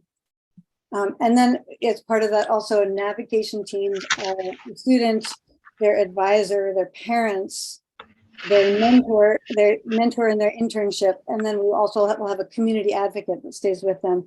And that team of adults will help them quarterly they'll be accountable to coming back to that team to show their portfolio and talk about their growth, to then talk about their struggles and and strategies for success, and then what their goals are for the next quarter. And then the last piece is accountability. So making sure that students feel accountable to the right things. I mean, one of the things that's happened post-COVID, I think, is that learning has sort of been reduced to kind of a transaction, sort of a worksheet for grades exchange, where the learning process has gotten lost a little bit. And so mastery-based education or competency-based education puts the learning that students need to do at the forefront rather than the amount of time spent or the points on a worksheet. And then in terms of accountability for behavior, restorative justice is really centering the fixing your mistakes the priority rather than just being sent out of school and then brought back in hopes that you might be different next time. So this is kind of our schedule, a draft schedule where students meet for crew every morning for 45 minutes. Then they have a sort of blended learning skills workshop where they're working on sort of progressive skills like math and language, both foreign language and ESOL. And then there's community action projects, which would form the sort of science, social studies pieces and a lot of literacy integrated. And then on Wednesdays, they would have work-based learning during that day. And for juniors and seniors, potentially also on Fridays. We also were talking to Anne Arundel Community College about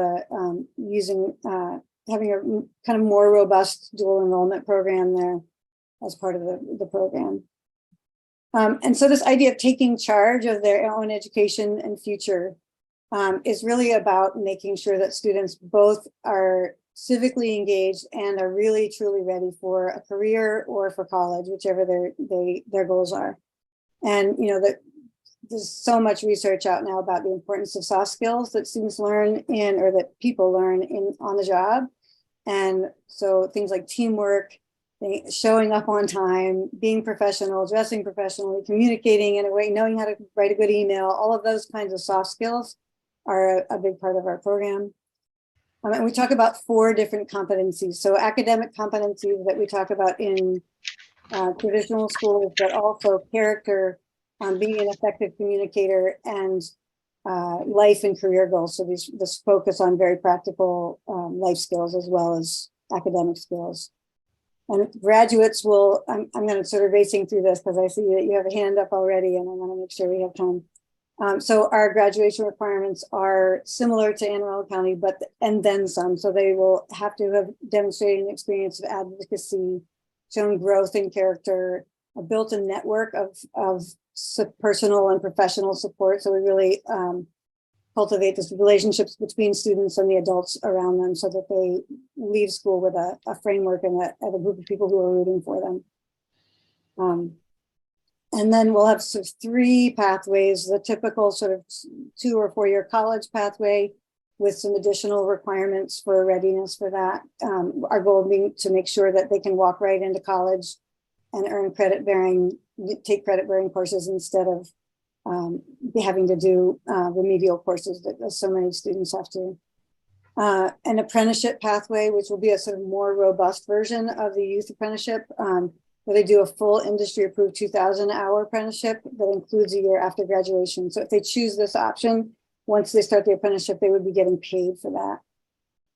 And then the third option being a student designed CTE pathway, CTE being career and technical education.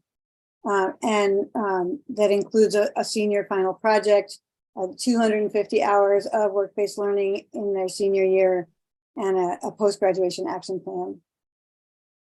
And then the last piece is Annapolis community as their classroom. So we're really looking to break down the walls sort of make the walls permeable of school, and have students out in the community doing internship. We think Annapolis is perfect for this because it's so small, because there's so many Annapolis residents who are really excited to work with students and help them. And then we've got 3 different levels of government, which makes it a really exciting place to really understand how government works. And in these community action projects, these are just a few examples of ways this could work. So we talked to the mayor's office and the city council about having a really robust partnership with the government itself, the city government itself. But in addition to having these kinds of community action projects with, health agencies and multiple levels of government as well as businesses. And then internships and apprenticeships, which I've talked a bit about.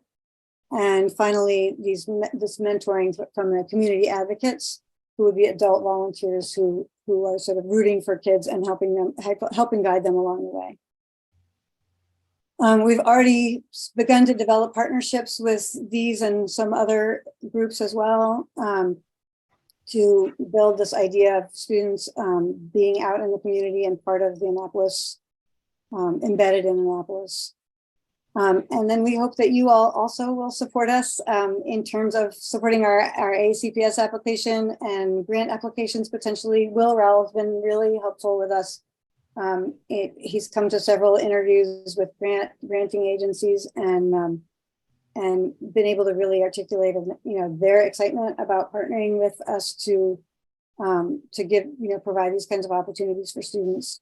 And hope that you also would be able to bring issues like educational disparities to our youth advisory board and say, hey, to our community action projects and say, hey, would you look into this with us? Would you be willing to investigate this as part of your curriculum and then turn around and give us recommendations? We think that this will be a huge benefit to the city of Annapolis. Some of the things we think it will bring are just an increase in educational engagement for youth who are often falling through the cracks at Annapolis High School. We think that will impact a lot of the other challenges that the city's facing by giving kids a really strong roadmap to a family sustaining wage career. We think it will bring bright young workers into local businesses and government. And be able to provide a voice for youth in Annapolis and a voice for Annapolis in the education of its youth. We're building in a preference in the charter lottery. We're allowed to go to specify a geographic region for up to 35% within Anne Arundel County. So we've built into our application that we'd like 35% of our students, which is the maximum, to come from, and we're still in negotiation with them about what it would look like, but either from the city of Annapolis itself or from targeted communities within the city of Annapolis. We also are weighting our lottery 5 times more for students who qualify for free and reduced lunch over the students who don't, in order to kind of counteract the sort of charter savviness of families who can sometimes. I've done a lot of work with charters over the years and seen, and great charters get sort of swamped with families who know how to work. Families of privilege. Yeah. So we want to make sure that that's not a problem. I won't spend time on this, but here are some of the people who are involved with what we're doing. There are lots of familiar names here. And we have a really robust youth advisory board at Annapolis High School who sort of grew organically out of conversations that I had with students, sort of asking them to tell me, like, if you could do anything to reinvent high school, what would you do? And they're really excited about this. And the consultants we're working with, Kathy Lane and Dwayne Arbogast, are, if you don't know them, they are both longtime Anne Arundel County Public Schools district office folks and both former principals, and Kathy Lane was very involved in developing the charter school process, and I think have been really helpful in helping us figure out how to have a really collaborative relationship with Anne Arundel County Public Schools, and not the kind of adversarial relationship that some of the charter schools have been developing. And also just to really try to serve a need in the community rather than just, wanting to create something out of nowhere. Just real quickly, this is where we anticipate being. It is not finalized yet, but the second floor of the Lord and Taylor at Annapolis Mall is, we're in conversation with the mall and have an LOI in the works that we expect to sign in a couple of weeks. We love it because all of the bus routes from Annapolis go to Annapolis Mall, and we're hoping to really utilize that as a big part of our transportation program. And then the public libraries there, the SPCA, also they're really building a community hub there that will be able to leverage for students. We're also talking to some healthcare organizations about possibly sharing the space with us, so there might be a health clinic on site. And this is sort of our timeline. I don't know if it makes sense to go into this, but I think I guess my last slide is just our vision statement, which is New Village Academy envisions the Annapolis community united in launching all its youth into thriving careers, strong character, and civic engagement. And I'll go back to the slide so you can look at it and then ask me questions. Sorry, I tried to do it quickly. No, it's a lot. I get too excited. I can't help it. So I want to explain to our commission that, I'm sorry we have an abbreviated time. We will have additional meetings about this, and we would love to invite Rami and other members of the team back. I just thought it was important, as they submitted their application, for the commission members to hear about it, so that if people in the community ask questions, we could have at least a structure of what was going on. But I will be submitting any materials that Rami sends me, and hopefully getting a copy at some point of the 800-page application. I actually sent it already while we were talking. Oh, awesome. You have it. Devil in the details. So it is. Right. Good luck reading those 800 pages, everybody. I'm going to have like 2 questions. Unfortunately, we have a sharp deadline of 8 p.m. and also we have to conduct officer elections for next year. Okay. So, we finally have quorum. So I'm just going to ask one quick question. Will the students be able to participate on AACPS sports teams? And will you have to follow the same graduation requirements for, algebra 2 and every, U.S. history in 10th grade that the current high school structure has to? Great questions. Yeah. So the answer is no to the first one I asked. I would love to have that happen, but second said that that was not possible. Okay. So they won't be able to participate on those teams. The Or- second, Or music or theater or other clubs at Annapolis High? that I don't know, because they're not competitive, so that may be different answer. That's a great question.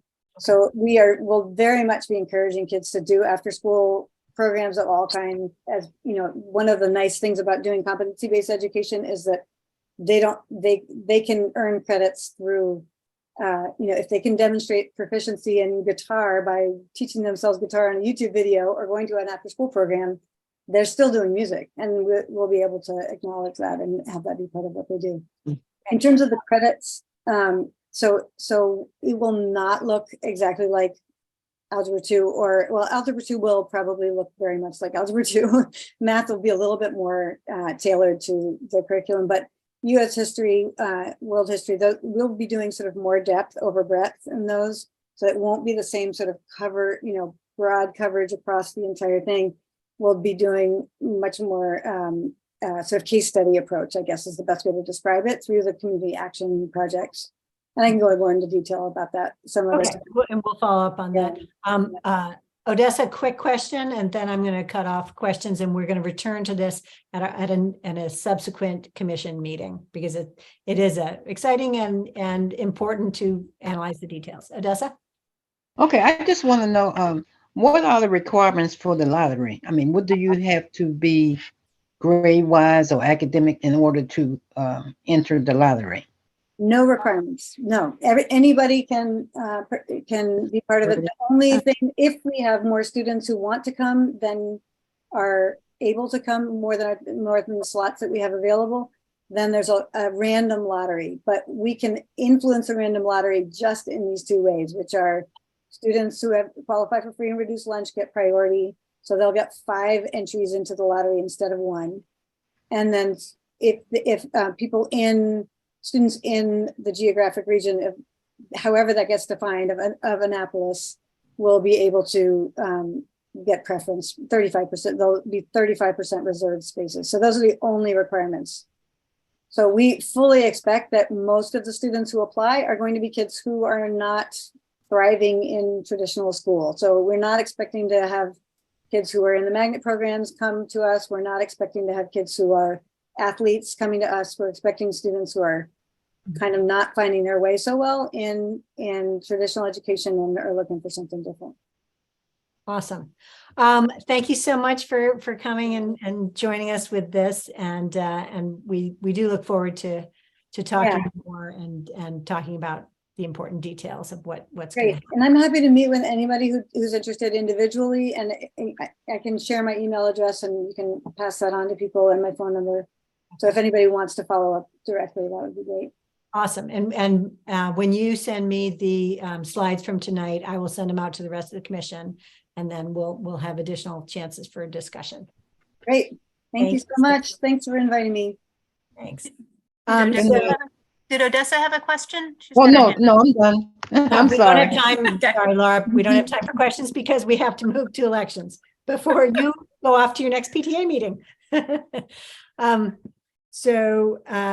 This is we do not have any public testimony in item 10 of the agenda. But item 9, election of commission officers. I put out a solicitation over the past several months to elicit volunteers for the officer positions of chairperson, vice chair, and secretary.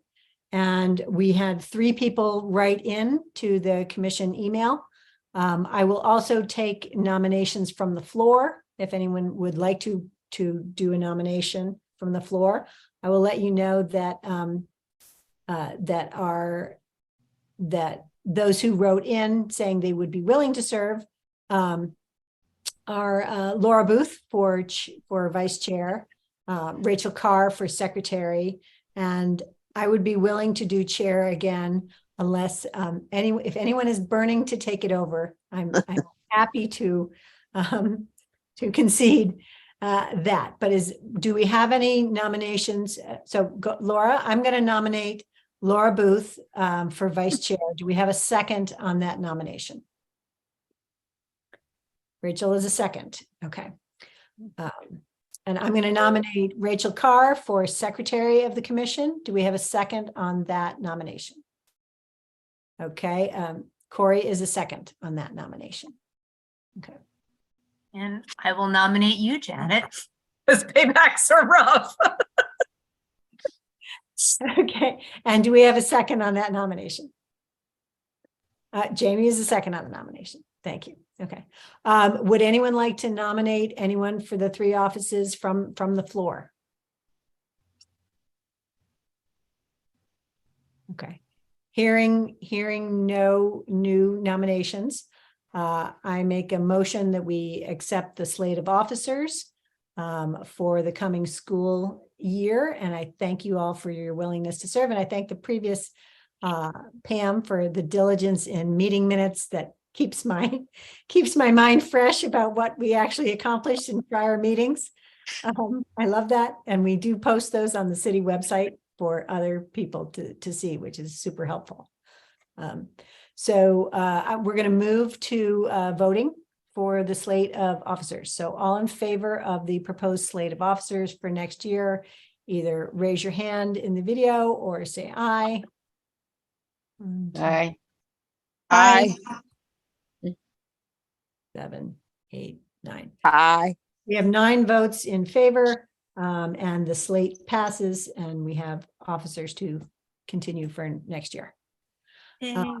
Yeah, thank you all for spending this beautiful weather evening with us.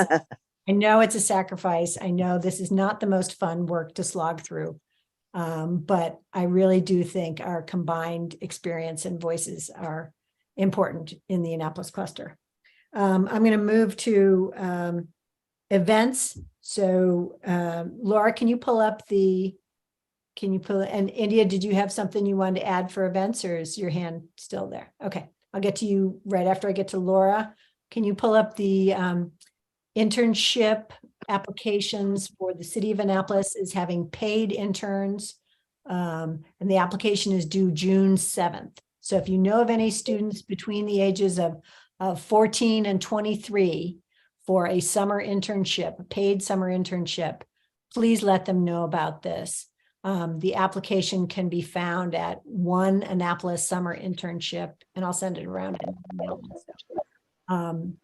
And you can ask William Rao at any questions at interns@annapolis.gov. They can write in with questions. But yeah, or you can email or call me, And I will say the largest goal for this is we do a lot of talking about what's happening with young people in the city, and we talk about just all kinds of things. And this was just a way to create an opportunity to really get all young people from all walks of life, all communities. It's not relegated to just those that have a certain need, but it really is just to get them involved in something during the summer that gives them an opportunity to experience and see other ways in which they could, use their education and talents. And even if they don't have the best talents, we find everyone has a talent, everyone has skills. So we find a way to get them included in some things.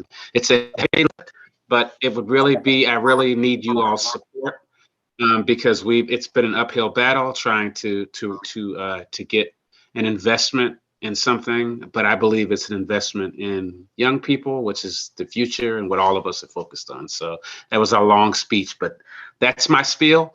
So any young people you come across anywhere, please share this. They can fill it out right on their phone or anywhere, because the application is on the page when you go on there. And just encourage them to please get involved, so that we can, better opportunities for young people. Thank you. Even though the application due date is passed, you're still accepting applications? Yeah. So no, the application, that's an old one. Sorry. It's actually June 7th. Yeah. Until June 7th. Do you hear? Can you hear? Yes, we can hear. It's June 7th. Yeah, it's June 7th. So. And to be perfectly honest, I don't see it as competitive, meaning if there are young people who, on the day of or the day after, haven't gotten it in, haven't, returned it. It's not, it's not that deadline and due date isn't to say, oh, I'm sorry, you don't have an opportunity. So it's case by case with me. Don't quote me on that, but It's but not I do a dead hard fast one, but yeah. that's the intended due date to get people. Yeah, yep. And the reason why we do it, well, I did it that way is because, and I'm flying this plane, I'm building this plane as I'm flying it. But the reason why I did it that way is because it's more for parents, to give parents an opportunity, to prepare dates and prepare some things for their summer, Yep. for their summer activity, right? So yeah, That's great. we actually don't begin. I'm gonna go to India first, and then if Odessa had a comment. I just wanted to share that our local NAACP branch is hosting an educational forum on Wednesday, June 14th at Maryland Hall from 5 to 7. And I encourage as many students, parents, and teachers in our community to join and share your ideas and thoughts on how to improve our schools. Great. I had not heard of that. Thank you very much. Thank you. So that was June 14th, 5 to 7 p.m. at Maryland Hall, hosted by the NAACP, if I have that correctly. Awesome. And I will, if I have a roundup link, I will try and send that reminder around. Odessa, you had a quick. Yeah, I just wanted to know, Will, how many intern positions are there? Well, last year we had 25. Okay. We are expanding it, and my hope is we fill up every position until the budget amount is gone. So there's a possibility there'll be more than that this year. So I would say in the range of 30. Awesome. Sounds good. Thank you. Right. And we're partnering with, to answer that question, I know we all have to go, but we're partnering we're doing a new part this year with Recreation and Parks. They're designing a kind of summer teen program. So there's an opportunity to also get some young people involved in that and give them some other opportunities. So our number can be a little bit larger. Great. Awesome to see the city doing this. That's exactly what's needed. So we're thrilled to get the word out. Laura, did you have a slide on the Bates thing? And we had a quick slide. Okay. The Bates Story Project, if you can describe that it's 8 a.m. In 2 minutes or less. And then we want to shout out about the Naval Junior ROTC.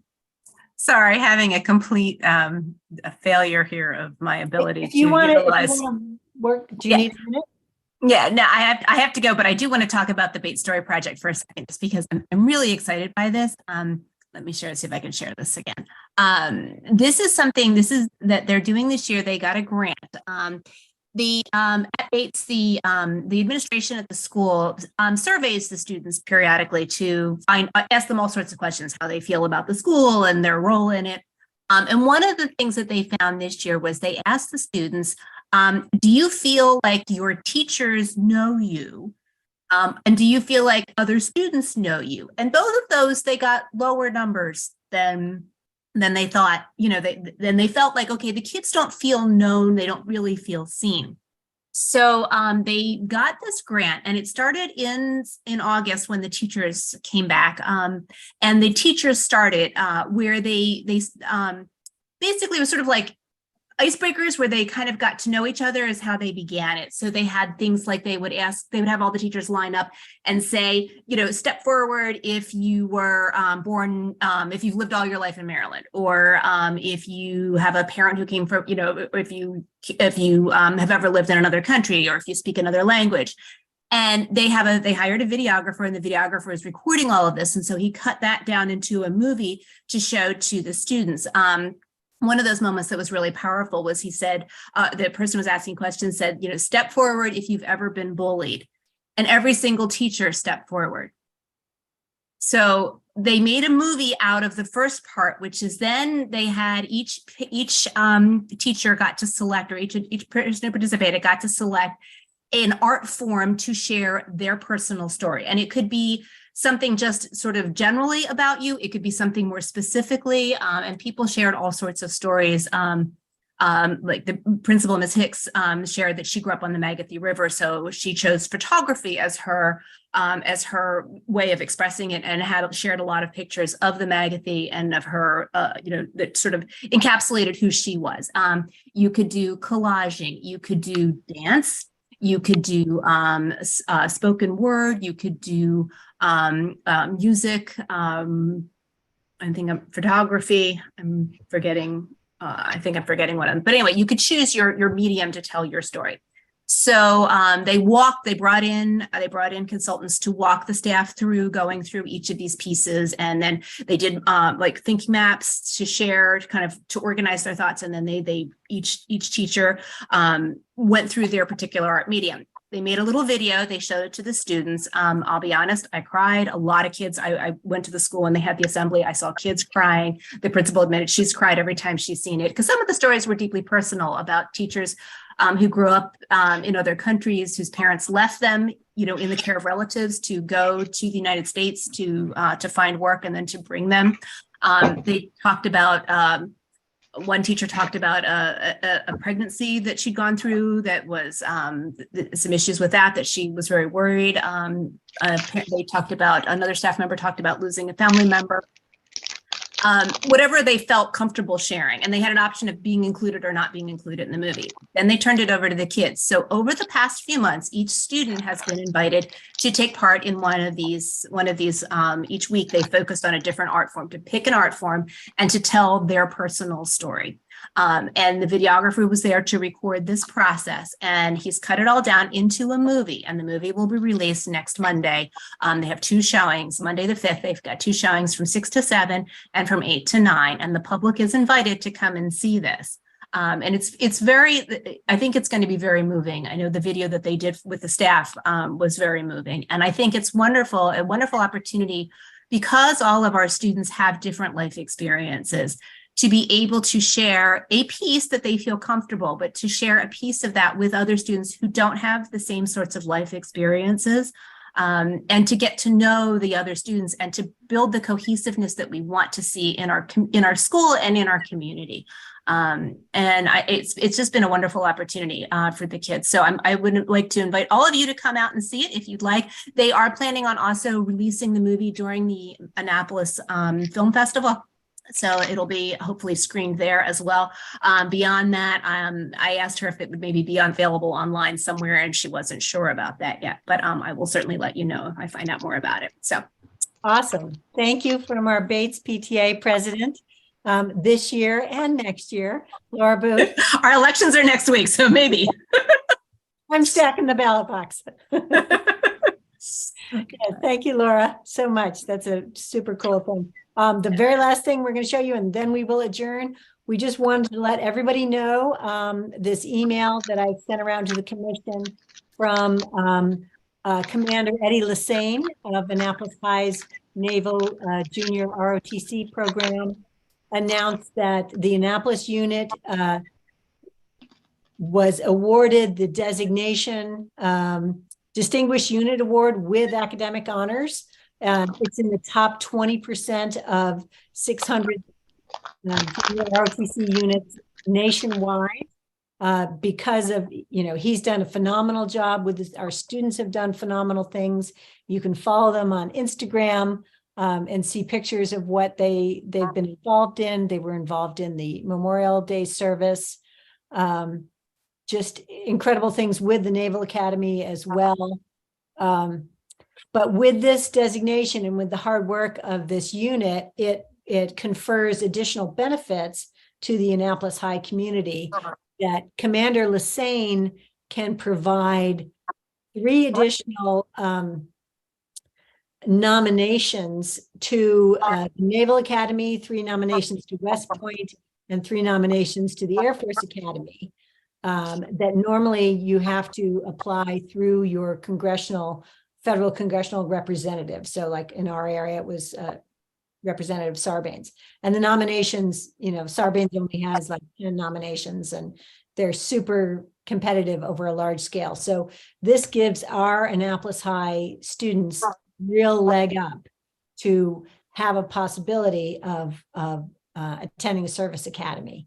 And also it's such a dynamic unit. You want to tell people about this. Most people know that my older son went to the Air Force Academy from Annapolis High, and my younger son went to Air Force ROTC at University of Michigan from Annapolis High. So I know there's many of us on the commission. Dr. Carr, Rachel Carr would be happy to speak with students, if I can assume that, potential students. Of course. Yeah, this is really great news. That's quite an achievement. Yeah, but if students are worried about physics and the Naval Academy environment and want to know more, it's great to have you as a resource to talk to students if they want. So yeah, always happy to. Encourage anybody you know to talk to Commander Lusain, who's a real dynamic. We're very lucky to have him at Annapolis High. So with that, I'm going to motion we adjourn the meeting to respect all the time you've given us. And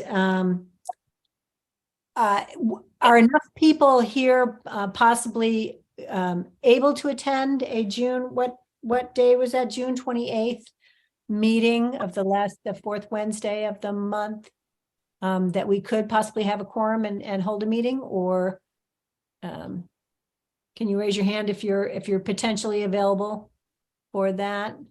Jess, are you still with us? Enid? I can join the 28th. Okay. Odessa, I didn't see. Okay, great. All right, so I'm going to propose that we have a June 28th meeting, and we skip July, and then we will have an August, end of August meeting. And we'll bring you an update from the board on their decisions, if any other policies come up. Awesome. Motion to adjourn the meeting. Any second? Second. Second. I'll second. Great. Thank you all. Have a great evening. Meeting adjourned, and we appreciate all your